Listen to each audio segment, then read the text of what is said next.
Welcome back. এটা হচ্ছে গিয়ে আমাদের টাইমলাইন আর এটা হচ্ছে গিয়ে আমাদের মেইন লেয়ার। এটার পাশে আপনারা কিছু আইকন দেখতে পারতেছেন, যেমন এই আইকনটা দিয়ে বোঝা যাচ্ছে এটা একটা ভিডিও ফাইল। এর পাশে আরও কয়েকটা আইকন আছে, একটা হচ্ছে গিয়ে ভিডিওটাকে লক করার জন্য, আর একটা হচ্ছে গিয়ে ভিডিওটা বা লেয়ারটা ভিজিবল হবে কি হবে না, মানে চাপ দিলে আপনি দেখা যাবেন ধাম করে লেয়ারটা দেখা যাচ্ছে না, আবার ক্লিক করলে এই লেয়ারটা দেখা যাবে। সো অনেক সময় কাজের জন্য এটা কিন্তু অন অফ আমাদের করতে হয়। আর এটা হচ্ছে গিয়ে অবভিয়াসলি সাউন্ড মিউট করার জন্য, ভিডিওটার সাথে যে অডিওটা আছে ওটা আমি শুনতে চাচ্ছি বা রাখতে চাচ্ছি কি চাচ্ছি না। সো আপনার প্রজেক্ট নিয়ে বিভিন্ন ধরনের বাটন আপনার ক্লিক করে you guys can check and get used to it. এখন আমাদের মেইন যেটা কাজ করতে হয়, এডিটরদের ফুটেজ অনেক মুভ করতে হয়, আর মুভ করার জন্যে আমাদের একটা অপশন সিলেক্ট করে নিতে হবে, ওটা হচ্ছে কি সিলেকশন টুল। অথবা কিবোর্ডে যদি আপনারা চাপ দেন তাও যেই মুডে থাকেন না কেন সিলেকশন মুড অপশনে চলে আসবে। সো এখান থেকে আপনারা সিলেক্ট অপশনটা চুজ করে নেবেন, আর বাদ বাকি টুলগুলো নিয়ে পরে আরও আলাপ করব। সো একইভাবে আমরা যদি কোনো একটা অডিও এনে এখানে ইম্পোর্ট করি, ভিডিওর নিচে অডিও যায় ইউজুয়ালি। সো ভিডিওর নিচে দেখেন আরেকটা লেয়ার হয়ে গেছে, একটা লক আনলক, আর একটা হচ্ছে গিয়ে মিউট ট্র্যাক। এখানে ভিজিবিলিটি নাই কারণ অডিও তো দেখা যায় না, মানে মিউট করে দিলে এটা অটো নাই হয়ে যাবে। সো ডান দিকে আপনার অনেকগুলো আইকন দেখতে পারতেছেন, এটা হচ্ছে গিয়ে আপনার টার্ন অন বা টার্ন অফ ম্যাগনেটিক টাইমলাইন। এই জিনিসটা ফাইনাল কাটেও আছে, and this is one of my favourite feature. আপনি যদি দেখেন এটাকে যতই ডানে বামে না একটা টান দেন, ম্যাগনেটের মতো কিন্তু টাচ করে স্ন্যাপ করে এটা লেগে যাচ্ছে, অনেক সময় অনেক হেল্প হয়। আর যদি এটা আমরা অফ করে দিই, মানে ম্যাগনেটিক টাইমলাইনটা যদি অন না রাখি, তখন আবার দেখা যাবে যে বেসিক যেরকম হয় ওরকম ট্রিট করবে, যে ম্যাগনেটের মতো আর আসবে না, যেদিকে সরাবেন ওইদিকে থাকবে এবং মাঝে একটা গ্যাপ ক্রিয়েট হবে এবং একটা সার্টেন ভ্যাকিউম একটা ক্রিয়েট হয়। সো আমি ইউজুয়ালি ম্যাগনেটিক টাইমলাইন খুব পছন্দ করি, প্রেফার করি, ওটা চুজ করি। আর এখান দিয়ে আমরা ভিডিওটা প্লে পজ যা করতে চাই ওটা করতে পারবো, মানে আপনি এডিট করার পরে প্রোগ্রেসটা দেখার জন্য, চেক করার জন্য কতটুকু আছে ঠিক মতো হচ্ছে নাকি, এই জায়গা দিয়ে you can easily play and pause the video. আর ভিডিওর কোন পয়েন্টে আমরা আছি ওই জিনিসটা ডিসাইড করবে এই হোয়াইট লাইন যেটা দেখতে পারতেছেন, ওই লাইনটা, এটাকে বলা হয় প্লে হেড। সো এটা যেই টাইমে, যেই সেকেন্ডে, যেই মিনিটে থাকবে আমাদের এই ডিসপ্লের মধ্যে, আমরা ঠিক ওই মোমেন্টটাতেই থাকবো।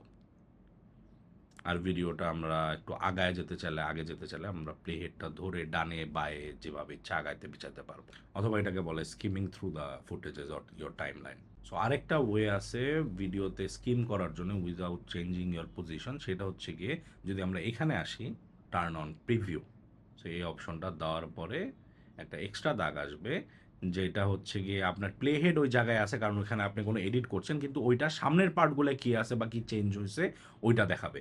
এখন অনেক কমপ্লিকেটেড লাগতে পারে, যারা এডিটর আছে তাদের জন্য অনেক ইজি, তারা হয়তো বা হাসতেছে, কিন্তু যারা একদমই ভিডিও এডিটিং জানে না ওদের কাছে কনফিউজিং লাগবে। ওরা আস্তে আস্তে ক্লিয়ার হবে যে প্লে হেড ওই জায়গায় রেখে এরকমভাবে স্কিম করার উদ্দেশ্যটা কী। স্পেশালি আমি যখন ভ্লগ এডিট করি বা এরকম টাইপের এডিট করি যেটা কোনো অ্যাকশন হচ্ছে বা সামনে কোনো ইভেন্ট ইজ ভেরি ইম্পর্টেন্ট, এটা কিন্তু আমাকে অনেক হেল্প করে, ওইভাবে আমি এডিট আগাইতে থাকি। অথবা আমি পিছনে কোনো একটা স্পেসিফিক এডিট করছি অথবা সামনে কোনো একটা স্পেসিফিক এডিট করা আছে, আমি আমার প্লে হেড যেই টাইমে আছে ওই জিনিসটা আমি সুইচ করতে চাচ্ছি না, কারণ আমি এক্স্যাক্ট ফ্রেমে আছি, ওখানে আমি কোনো টেক্সট বা অন্য কোনো এফেক্ট আনবো, ওইটা না করে আমি যদি স্কিম করতে চাই যে অন্যান্যগুলো কীরকম হচ্ছে কীরকম আছে, যথেষ্ট যতটুক টাইম ওই এফেক্টটা থাকা দরকার আছে নাকি, ওইটার জন্য কিন্তু আমি এভাবে স্কিম করতে পারবো। অথবা আমি যদি সামনে কোনো টাইম লাইন থেকে কোনো কিছু কপি করে পেছনে নিয়ে আসতে চাই, অথবা পেছন থেকে কপি করে সামনে নিয়ে যেতে চাই, তখন ওই জিনিসটা অনেক কাজে লাগে। আর এই ফাংশনটা দিয়ে আমরা আমাদের টাইমলাইনটা জুম ইন অথবা জুম আউট করতে পারবো। আর কিবোর্ড শর্টকাট দিয়ে এটা করা যাবে, উইন্ডোজে হচ্ছে গিয়ে কন্ট্রোল প্লাস মাইনাস দিলে হয় বাড়তে থাকবে, মাইনাস দিলে কমতে থাকবে। আর ম্যাকে হচ্ছে গিয়ে কমান্ড দিয়ে প্লাস মাইনাস দিলে একই রকম বিহেভ করবে, প্লাস দিলে বাড়তে থাকবে, মানে টাইমলাইনটা আরও বড় হতে থাকবে, ম্যাগনিফাই হতে থাকবে, আর মাইনাসগুলো আরও ছোটো হতে থাকবে। স্পেশালি যখন আপনি অনেক ছোট এবং অল্প ফুটেজ নিয়ে কাজ করবেন যেটার মধ্যে অনেক এফেক্ট দিতে হয়, তখন দেখা যায় যে আমরা খুব জুম ইন করে তারপরে কাজ করি, কারণ এখানে প্রায় এভরি আদার সেকেন্ড কিছু না কিছু হচ্ছে। আর এইটাকে বলে হচ্ছে কি অটো স্ন্যাপিং। যেমন এখানে এই প্লে হেডটা আছে, আমার একটা সার্টেন জায়গায় আমি একটা সার্টেন বা স্পেসিফিক ফুটেজ বা অন্য কোনো লেয়ার আনতে চাই। সো স্ন্যাপ জিনিসটা কাকে বলে এখনই বুঝতে পারবেন। সো আপনি যখন এটাকে এটার কাছে নিয়ে আসবেন, তখন দেখা যাবেন যে ওই জায়গাটায় কীভাবে জানে ঠাস করে লেগে যাচ্ছে, হালকা ম্যাগনেটের মতো কাজ করে। আসলে এটা ম্যাগনেট না, এটা হচ্ছে কি আপনার মানে মেজারমেন্টটা যাতে প্রিসাইজ থাকে এবং জায়গা মতো গিয়ে যাতে স্ন্যাপ করে আটকে যায়, হ্যাঁ, যাতে একদম একদম জুম করে ফ্রেম বাই ফ্রেম যাতে মুভ না করতে, এর জন্য এই জিনিসটা অনেক কাজে লাগে। আর যদি অটো স্ন্যাপিং অফ থাকে তাহলে দেখেন আপনার পুরো হাত দিয়ে মাপ দিয়ে আপনার ডানে বাই করে অ্যাডজাস্ট করে নিতে হবে। সো এটা টোটালি কী টাইপের এডিট করছেন ওইটা দিয়ে ডিপেন্ড করবে। এই জিনিসটাকে বলে লিঙ্কেজ। এটা যদি অন থাকে তাহলে বাইরে থেকে যদি আপনি কোনো টেক্সট, স্টিকার বা কোনো অ্যাসেট যদি আনেন, আর আপনার লেয়ারের উপরে যদি রাখেন তাহলে নিচের লেয়ারটা মানে যেটার উপরে রাখছেন আর যেই স্টিকারটা নিয়ে আসছেন বা যেই জিনিস নিয়ে আসছেন ওটা কানেক্টেড হয়ে যায়। তখন আপনারা দেখবেন যে আপনার ফুটেজটা যদি সরান, যে মেইন ফুটেজ অথবা মাদার ফুটেজ বলি, তখন উপরের ওই এলিমেন্টটা সহই কিন্তু এটা মুভ করছে।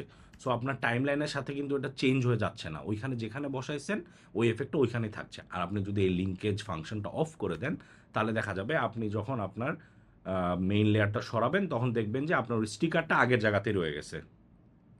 এখানে আপনারা দেখতে পারতেছেন যে উপরে স্টিকারটা আর আমার যে মেইন ভিডিও ফুটেজটা এই ২ টা লিঙ্ক হয়ে গেছে। কিন্তু অডিওটা কিন্তু এটার সাথে এখনো লিঙ্ক হয় নাই। আমি যদি আমার নিজের যেমন ডিজিটাল ড্রপআউটের লোগো যদি এটার উপরে আনি, দেখবেন যে ওই জিনিসটাও লিঙ্ক হচ্ছে না। এখানে ঘটনা হচ্ছে গিয়ে খালি যে বিল্ট ইন অ্যাসেট গুলো আছে ওই জিনিসগুলাই লিঙ্ক হয়। সো আমরা যদি কোনো ইম্পোর্ট করা ফুটেজ মানে বাইরে থেকে ইম্পোর্ট করা লোগো, তারপর কোনো অ্যাসেট হতে পারে, ইমেজ হতে পারে, মিউজিক হতে পারে, ওগুলা যদি আমরা এখানে উপরে এনে টাইমলাইনে দেই ফুটেজের উপরে, মেইন ফুটেজের সাথে অথবা মেইন লেয়ারের সাথে লিঙ্ক করতে চাই, তখন ওইটা আমাদেরকে আলাদা করে গ্রুপ করে নিতে হবে। কারণ এটা ওই অপশন দিয়ে হবে না। তখন এখন আপনারা নড়াবেন ডানে বা উপরে নিচে, দেখবেন যে পুরা গ্রুপটা একসাথে নড়াচড়া করছে। আই হোপ ক্যাপকাটের রিসেন্ট কোনো আপডেটে এই সমস্যাটা সমাধান করে দিবে। কারণ আসলেও বাইরে থেকে অনেক জিনিস আমরা আনি যেটা যদি আবার একটা স্টেপ বাড়াতে হয়, ওইটাও কিন্তু যখন আপনি অনেক হেভি এডিট করছেন অনেকগুলা মানে টাইম কনজিউমিং লাগতে পারে।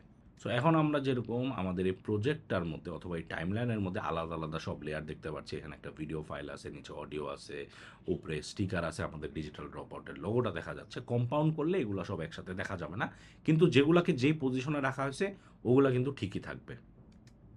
সো আমরা এই জিনিসটাকে পুরা কম্পাউন্ড করে ফেললাম। ওই ওদের যে স্টিকারটা আছে ওইটা বাইরে রেখে দিছি। কম্পাউন্ড করা মানে হচ্ছে গিয়ে একটা ঘরের মধ্যে সবাইকে একসাথে নিয়ে গেলাম। কিন্তু একটা জিনিস যেটা আমি কমপ্লেন করব, প্রিমিয়ার প্রো অথবা ফাইনাল কাটে কম্পাউন্ড করার পরে ওইটার ভিতরে যদি আপনি ডাবল ক্লিক করে ঢুকেন, ওই ওই এক্সট্রা বাইরে আলাদা আলাদা এলিমেন্টগুলোকে আপনি কিন্তু পুরো দেখতে পারবেন। কিন্তু আনফরচুনেটলি অ্যাগেইন ক্যাপকাটে এই জিনিসটা কেন নেয় আমি জানি না। এত পাওয়ারফুল একটা সফটওয়্যার, এটার মধ্যে আলাদা করে ভিতরে ঢুকা যায় না। এবং ভিতরে ঢুকতে হতেই পারে, অনেক সময় অনেক কিছু মাইনর টুইকস করতে হতেই পারে, যে এই জিনিসটা আনফরচুনেটলি ক্যাপকাটে করা যায় না। ইভেন আপনি যদি ক্যাপকাট বা প্রিমিয়ার প্রোতে কোনো চেঞ্জেস করেন কম্পাউন্ড ক্লিপের উপরে, তারপর যদি কম্পাউন্ড ক্লিপটা ভেঙে ফেলেন, তাহলে চেঞ্জেসগুলো থাকে। মানে যদি আপনি কোনো কাট করেন, 10টা 5টা কাট করছেন, ওই কাটগুলো জায়গা মতো থাকবো। বাট যদি ক্যাপকাটে সেটা করেন, ক্যাপকাটে যদি আনকম্পাউন্ড করেন, তখন হইলো আবার পুরান স্টেটে চলে যাবে। এই তো এই একটা কাহিনী কেন করছে শ্রমিক আমি এখনো বুঝতেছি না। বাট ট্রাস্ট মি, মানে একটু ইয়ে লাগতে পারে, এইগুলো খুবই মাইনর, আপনি যত বেশি প্র্যাকটিস করবেন হয়ে যাবে, যেটা আমাদের হাতে চলে আসছে। বাট অন্যান্য এফেক্টগুলো আরও অসম। এই জিনিসটা আই বিলিভ কয়েকটা আপডেটের মধ্যে খুব সুন ঠিক হয়ে যাবে, কারণ ফাইনাল কাটে যেগুলো আছে, কাটে কীভাবে জানি সব কিছুই আছে। আমরা চাইলে কম্পাউন্ড যেটা করলাম এটাকে ভেঙে ফেলতে পারি, মানে ঘরটা ভেঙে দিলাম, ঘর থেকে সবাইকে বের করে আনবো, এটাকে বলে আনকম্পাউন্ড করা। দেখবেন সব আগের সিচুয়েশন আবার চলে আসছে। সো এই ছিল হচ্ছে গিয়ে আপনার কম্পাউন্ড অথবা প্রিমিয়ার প্রোর ভাষায় যে নেস্টিং বলে, এই জায়গাটায় আমরা ভয়েস ওভার দিতে পারবো।